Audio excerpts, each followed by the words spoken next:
সকলকে ধন্যবাদ কৃষি দিবানিশি তুলি টিভির পক্ষ থেকে। বরবটি চাষে আমরা যে সকল সমস্যাতে পড়ি তার সমাধান দিতে আজকের ভিডিও।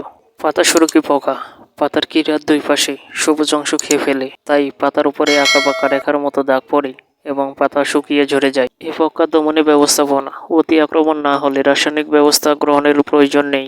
যদি অতি আক্রমণ দেখা দেয় তাহলে সাইপারমেথ্রিন জাতীয় ব্লাইনাশক যেমন কড বা ম্যাজিক 10 মিলি প্রতি 10 লিটার পানিতে মিশিয়ে সকালের পরের দিকে 10 দিন পর পর 2 থেকে 3 বার ভালোভাবে স্প্রে করে দিন। স্প্রে করার পূর্বেই খাবার যোগ্য লতা পাতা ও ফল পেরে নিন। স্প্রে করার 15 দিনের মধ্যেই সবজি বিষাক্ত থাকে।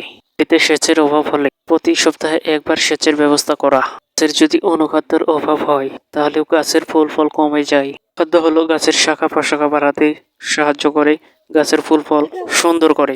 গাছের অনুখাদ্য হিসেবে ব্যবহার করা হয় বায়োগ্রিন, বায়োফার্টি, বায়োরা, মিরাকুলান।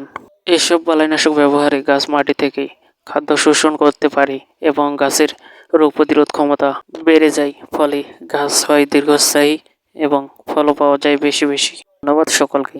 আজ এতটুকুই। আবার কোনো নতুন ভিডিওতে দেখা হবে আপনাদের সাথে।